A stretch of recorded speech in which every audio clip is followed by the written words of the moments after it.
Selamat malam, teman-teman. Kita bertemu lagi dalam kuliah kita di malam hari ini. Semoga teman-teman dalam keadaan sehat dan tetap semangat untuk mengikuti kuliah kita. Ini merupakan pertemuan yang ke-14. Artinya, ini adalah pertemuan kita yang terakhir sebelum kita masuk ke UTS. Dari itu, saya menghimbau meminta teman-teman agar mengikuti atau membaca ulang semua materi-materi kita sampai yang ke-14 ini.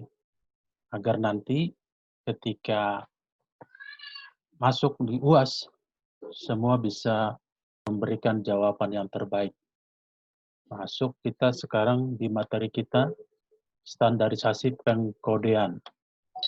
Jadi kan sekarang di mana-mana sudah ada kode, berupa barcode atau kode yang lain. Di gudang juga demikian.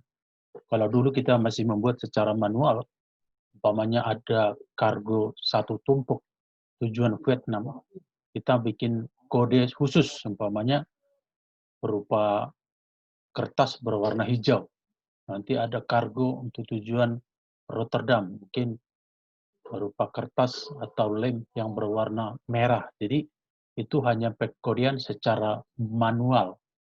Sehingga kita tidak perlu melihat kepada boxnya tujuannya kemana, tapi melihat kode yang dari awal kita sudah cantumkan dengan benar, kita mengetahui kemana tujuannya. Itu mempermudah ketika pengiriman barang, sehingga tidak terjadi kesalahan. Contohnya, karena tidak ada kodenya, aturannya barang ke Rotterdam, kita masukkan barang yang tujuannya Vietnam. Jadi kontainernya benar ke Rotterdam, tapi barangnya yang di dalam tujuan Vietnam atau sebaliknya, dan itu tentu menjadi permasalahan yang besar. Kita masuk ke materi kita ini dalam dunia bahasa. Dunia bahasa, pemrograman, standarisasi, pengkodean menjadi dasar sebuah kode program yang mudah dibaca dan dipahami. Untuk itu, beberapa bahasa pemrograman memiliki karakteristik dalam penulisannya. Seperti dalam istilah komputer kan ada PHP atau Java. Itu menjadi kode-kode suatu program. Kemudian menjadi berbeda jika dilihat dari pengkodeannya. Tetapi dari struktur isi seperti penulisan variabel atau fungsi, bahasa ini memiliki standarisasi yang dibuat agar memudahkan teknisi komputer dalam mengimplementasi logika menjadi program komputer. Jadi ini kode-kode itu seperti menjadi satu simbol gitu. Ketika kita melihat simbol, kita tahu apa maknanya gitu. Ketika kita melihat simbol, contohnya ada restoran yang simbolnya M atau trademarknya itu, tahu itu untuk McDonald gitu. Ketika kita lihat simbol dari umpamanya Mercy, mobil Mercy, kita lihat ada yang seperti bintang gitu, atau Mercy gitu. Dan seperti Toyota, seperti tanduk kerbau yang bulat gitu, itu Toyota gitu. Tujuannya apa? Ketika diberi kode pada tiap barang akan sangat membantu ketika melakukan penjualan barang. Sehingga kita dan pelanggan tidak bingung ketika melakukan transaksi ya. Kan bisa aja umpamanya dalam satu file umpamanya ada map banyak di kantor map. Nah, yang mana map ini untuk ekspor, yang mana map ini untuk shipment import, yang mana map ini yang untuk tujuan domestik, yang mana map ini untuk mungkin lewat kereta api. Nah, kita tahu kadang-kadang juga dibuat umpamanya map untuk ekspor warna hijau, map untuk impor warna kuning. Itu juga merupakan satu kode. Kemudian di dalam filenya ditulis 1 SE, berarti si export SE, kodenya baru sekian-sekian nanti. 1 SI, baru SI, berarti si import. Satu itu mungkin kode dari Jakarta. Kalau umpamanya kode dari Surabaya, dari kantor kita Surabaya, mungkin ditulisnya 2 SE, 2 SI. Umpamanya dari Semarang, mungkin 3 SE, 3 SI. Nah, itu maksudnya mempermudah, sama dengan sekarang umpamanya beli sepatu atau beli baju ya, ada yang S, ada yang M, ada yang X, XL. Nah, hanya dari kodenya kita sudah tahu berapa ukurannya, berapa besar. Jika barang-barang tidak diberikan kode, maka transaksi atau penjualannya itu agak lebih sulit gitu loh. Masa kita harus lihat umpamanya box-nya, barangnya isinya apa aja gitu, buka lagi. Tapi kalau ada di box itu udah ditulis dan terus kita udah buat mungkin secara administrasi, kita buat kodenya itu lebih gampang. Posisi barang ada di mana? Apakah umpamanya ketika di gudang ada di blok mana gitu. Itu lebih memudahkan ya untuk ketika mengadakan distribusi juga seperti itu. Ada kode dari barangnya. Ada kadang-kadang dari kode barang itu ketahuan bahwa itu sepatu laki-laki, sepatu perempuan, dan lain-lain. Contohnya, ini ada contohnya, umpamanya ada persediaan barang sebanyak 50 baju dengan kode 001 sampai 050, karena kan 50 baju kan. Maka baju yang 50 itu bisa masukin ke 5 box. Berarti satu box isinya 10 baju. Nah, nanti di kotak masing-masing itu dibuat kodenya. Umpamanya di kotak pertama tulis kode 001 sampai 005, berarti baju nomor 001 sampai 005 ada di kotak 1. Kode 006 sampai 010, totalnya kan 5 juga, ada di kotak 2 dan seterusnya.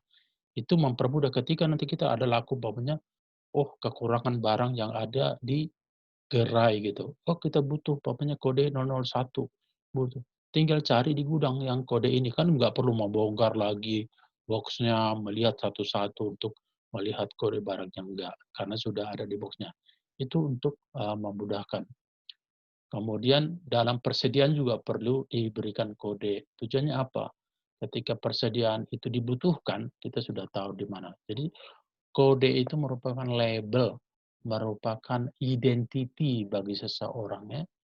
Identitas nama itu juga seperti kode. Nah, ada namanya si Adi. Nah, dengan kita mendengarkan nama Adi, kita mengetahui orangnya gimana. Contohnya ya, dengan namanya Wati. Nah, ketika kita mendengar nama Wati, kita langsung, walaupun si Watinya nggak ada di tempat, tapi kita mengetahui, oh si Wati itu seperti ini, gitu ya. Itu merupakan kode. Baik di gudang juga, di gudang persediaan perlu dilakukan pengelompokan, berikan kode, pengelompokan barang-barang sejenis, atau barang-barang satu kelompok itu untuk garment, sekelompok lagi untuk footwear, sekelompok lagi mungkin untuk barang-barang yang berbahaya. Oke. Ketika di sini tulis pada saat jumlah barang masih sedikit, semua transaksi masih mungkin dilakukan dengan cara konvensional, dengan cara manual ya. Manual dalam arti ditulis dengan tangan, diketik dalam komputer, kemudian dimasukkan dalam program Excel. Tapi kalau sudah banyak, contohnya umpamanya sekarang mungkin seperti apa namanya, e-commerce seperti yang ada sekarang ini kan, banyak e-commerce yang sudah banyak item barangnya, bukan hanya ribuan, mungkin sampai ratusan ribuan item, ratusan ribuan jenis, ratusan ribuan uh, jenis komoditinya. Nah, itu kan susah kalau hanya menggunakan secara manual. Dari itu perlu ada pengkodean yang memudahkan. Kadang-kadang ada yang berbentuk barcode, sehingga ketika di-scan, kita udah tahu, oh barang ini, PO ini, tujuannya ke mana, kemasukan kontainer yang mana. Itu maksudnya di sini. Namun dengan berkembangnya usaha, ya seperti tadi ya, kalau ada umpamanya e-commerce yang besar, yang ribuan, bahkan di gudang itu sangat besar gitu, jumlah barang bertambah, frekuensi transaksi makin jauh meningkat, hingga dibutuhkan suatu cara yang lebih efisien untuk melakukan semua proses, yaitu melalui pengkodean. Selain proses manual memakan waktu, kesalahan manusia juga bisa terjadi, human error. Mungkin orang tersebut lagi pusing, lagi kurang sehat, lagi banyak masalah, lagi kelaparan, dan lain. Sehingga ketika dia menulis mungkin tidak akurat. Namun dengan kode, dengan barcode dan lain-lain itu akuratannya sangat terjamin. Kode batang atau barcode, ini yang seperti batang itu ya, sudah menjadi hal yang biasa setiap kali kita melakukan belanja ya. Contohnya di Alfa atau di Indomaret ya, di minimarket atau di pusat grosir, di supermarket, semua kan di scan ya, scanning dengan scanning itu dia tahu ini jenis barangnya apa, bahkan dia mungkin lebih bisa tahu, oh ini berapa miligram isinya, berapa beratnya, berapa harganya, itu kan lebih memudahkan daripada dia harus buka, kemudian dia ketik, harganya itu akan sangat memakan waktu. Jadi dengan adanya barcode, sekali scan in apa scan out, dia tahu details dari kargo dari barang tersebut, bahkan dia tahu harganya, jadi memudahkan untuk memberikan harga. Ya. Jenis barcode jenis barcode ada jenis barcode yang dikenal saat ini adalah barcode linear. Ini yang linear sebelah kiri nih ya, dia ke atas gini. Uh, satu dimensi yang berupa rangkaian garis dengan ketebalan yang bervariasi dan berbentuk persegi panjang serta jenis barcode. Sementara matriks 2D, dua dimensi yang datanya diwakili oleh simbol-simbol yang berbentuk persegi yang sebelah kanan ini ya, ada yang persegi, titik, heksagon, dan bentuk geometri lainnya pada gambar yang berada dalam sebuah bujur sangkar. Untuk jenis barcode matriks ini kita bisa memasukkan data sampai ratusan karakter dalam sebuah barcode. Lain halnya dengan barcode linear yang kemampuan menyimpannya data terbatas pada linear satu barcode matriks 2D. Jadi ini kan, kalau ini kan terbatas karena dia berupa batang ke atas, ada yang kecil, ada yang besar, ada yang tebal, ada yang tipis. Sementara kalau ini dengan adanya persegi 4 ini banyak hal data-data yang bisa disimpan. Kalau di sini mungkin dia hanya jenis barang, gross weight-nya, harganya. Kalau di sini bisa mungkin artikel number, siapa shipper-nya, siapa konsaini, hanya dengan seperti ini barcode-nya ya. Jadi itu melambangkan banyak hal. Satu barcoding tapi menyumbangkan banyak hal. Selain barcode, saat ini juga kita menggunakan sistem kode yang terdiri dari kumpulan persegi yang menempel satu sama lain, hingga membentuk persegi yang lebih besar, yaitu QR. QR code. QR ini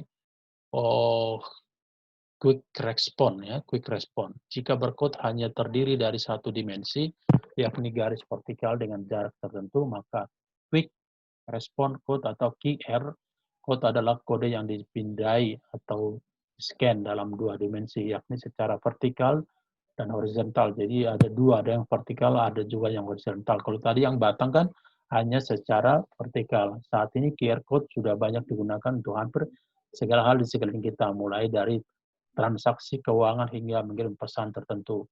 Kode QR atau biasa dikenal dengan istilah QR code adalah bentuk evolusi kode batang dari satu dimensi menjadi dua dimensi. Tadi kode batang kan yang garis-garis lurus yang ke atas yang vertikal. Nah ini sudah menjadi evolusi. Di sini juga ada persegi, ada juga yang secara horizontal. Tentu untuk memuat banyak data untuk satu barcode. Ya. Mirip seperti barcode, QR code juga digunakan oleh berbagai jenis perusahaan seperti retail, periklanan, logistik, industri, dan untuk packaging. Jadi udah hampir semua ya. Contohnya ya di minimarket lah, di Alfamart itu sudah. Nama perusahaan farmasi tidak termasuk dalam hal ini.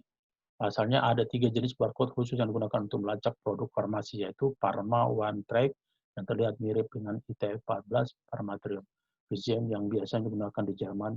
Kalau Pharma ini karena memang agak lebih hati-hati, kan tidak sembarangan ya, termasuk dari hal penggunaannya jangan sampai salah guna, dan kemudian produksinya, terus ada juga masa berlakunya, dan untuk jenis obat apa, jadi dia mempunyai QR tersendiri, kode tersendiri, tidak sama dengan yang umum. Saat ini bahkan kamera ya, kamera juga bisa memindai terhadap QR code ya. Biasanya kalau kita mau buat WA di dalam laptop kita bisa dengan memindai terhadap QR code ini. Waktu kita bawanya ada diskon ketika menggunakan suatu ojek online dan lain ketika membeli sesuatu bisa juga dipindai dengan QR code ini. Fungsinya banyak seperti untuk melakukan pembayaran ya, registrasi formulir online, menyimpan kontak, menyalin tulisan, bahkan mengunduh file berupa foto dan dokumen. Selain itu, QR code juga mempunyai keunggulan yang sampai sekarang tidak dimiliki oleh barcode, yaitu kemampuan menampung data dengan kapasitas yang lebih besar. Jadi kapasitas QR ini lebih besar daripada kapasitas barcode. Tentu QR ini masih lebih detail lagi, data yang ada lebih banyak lagi. Jadi bukan hanya 1-2 tapi lebih banyak lagi. Bahkan di sini dikatakan bisa juga menyimpan kontak, menyalin tulisan, mengunduh file yang berupa foto dan dokumennya. Inilah kelebihan dari QR. Tapi kita nggak tahu, satu saat juga mungkin setelah QR ini akan bertambah lagi kan. Terus kemajuan itu kan berjalan terus. Jadi bisa aja nanti satu saat ini bahkan sudah dianggap sudah ketinggalan ya. Oke, ini hanya contoh-contoh yang ada QR-nya, ada yang bisa scan QR, kan? Ada yang barcode, ini yang tadi yang linear itu yang garis-garis, ada yang bisa scan dokumen, ada scan kode atau seperti barcode juga ini ya. Ini sebagai contohnya aja. Kemudian perbedaan barcode dan QR code. Secara sederhana, barcode lebih sering digunakan untuk mengurutkan produk berdasarkan jenis dan nilai harga ya. Barcode tadi itu, pokoknya ketika kita ke mall, ke supermarket, ada jenis dari barangnya dan nilainya berapa, harganya berapa. Jadi nggak terlalu banyak. Kalau QR code terlihat lebih modern karena bisa menyimpan data lebih banyak ketimbang barcode, serta lebih mudah dibaca menggunakan perangkat pintar ya. Maksudnya di situ kalau tadi ini kan di barcode ini adanya jenis dan nilai atau harganya. Nah, di sini mungkin sudah lebih lagi. Namanya siapa pemilik barang atau shippernya, dibuat di mana, made in Indonesia, terus artikelnya nomor berapa, PO-nya nomor berapa, kemudian mungkin ada gross weight-nya atau berapa kuantitinya dan lain-lain. Jadi sudah lebih banyak data atau informasi yang diberikan oleh QR code daripada barcode. Mengingat barcode lebih sulit dibaca dan lebih banyak digunakan untuk keperluan industri perdagangan, sepertinya akan lebih mudah jika menggunakan QR code. Selain kemudahan yang ditawarkan ketika membaca QR code, kode yang satu ini juga lebih mudah dibuat dan bisa menampung berbagai jenis, berbagai jenis data, lebih banyak detailnya. Ya. Kalau umpamanya kita menanya CV seseorang, CV itu daftar riwayat hidup, cuma tulisnya nama, alamat, kesukuan, dan lain-lain. Nah, sementara kalau dalam QR code ini, selain nama mungkin dia lulus tahun berapa, apa pengalamannya, studinya apa ekstra pendidikan yang pernah dia peroleh, penghargaan apa yang pernah, dan lain-lain itu detailsnya lebih banyak kalau menggunakan QR code. Oke. Oke, sampai di sini dulu, kita nggak terlalu panjang. Di sini ada tugas. Tolong tugas ini dibaca ulang, dilatih lagi, nanti dikirim di grup WA kita sebelum jam kuliah selesai.